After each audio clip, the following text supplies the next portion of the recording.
This will be step 6. I cleaned round brush, and we're going to use cobalt blue, a bit of cobalt blue with some of that darker phthalo blue. That's what we call it. More of the dark blue than the light blue, more of the phthalo than the cobalt.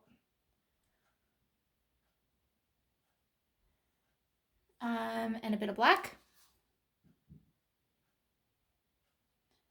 to get like a dark bluish black.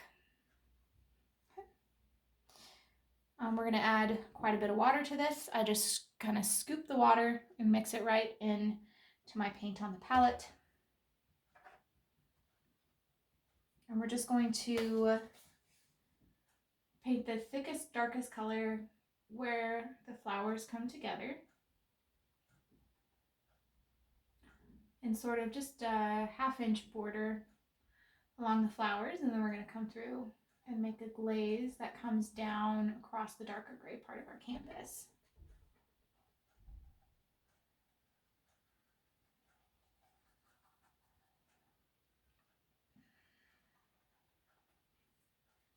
Don't worry about covering up all of the spots in between the flowers, because we still have to add our green leaves, which gives us quite a bit of leeway. I'm pretty messy with how I'm going about the edges of my flowers. That's great, that's fine. Okay, now that I've got that border, I'm going to add even more water to my palette. A couple scoops more, mix that in, and lightly just extend that border down. Having plenty of water.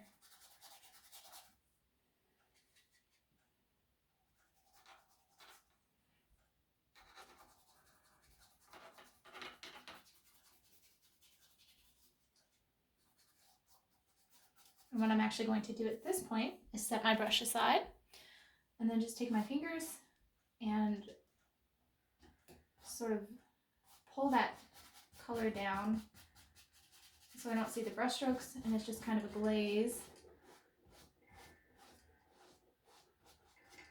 Comes down my canvas. My canvas got stuck to the easel. There we go.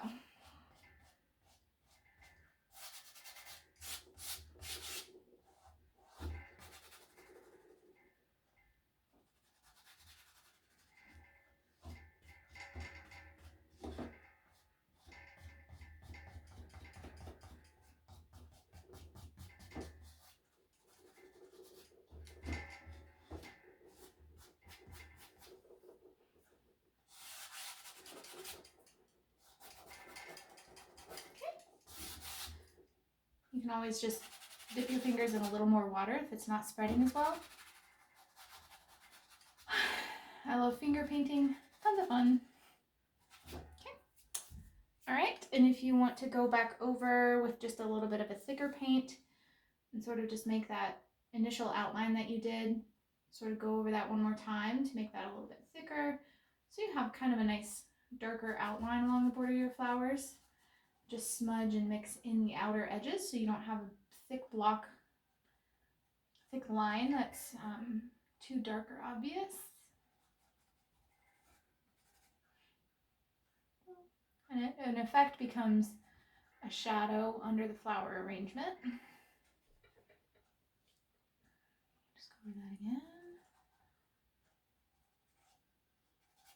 You can make it thicker in some places and thinner in others, just as a real shadow would be, depending on the light and the size of the flowers.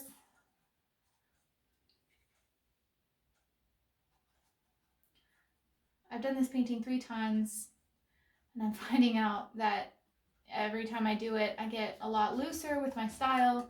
The roses become even more impressionistic. And even though I spend about the same time on the painting becomes a lot more impressionist. Get looser with my style, with the roses, concept of flowers. So your painting may look more or less like precise flowers. It's great. All right, there's that.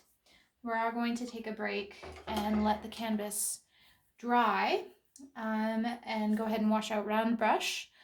I have to let my canvas dry with all this water, and my highlights are still wet. And then as soon as that is done, we will come in and do our leaves.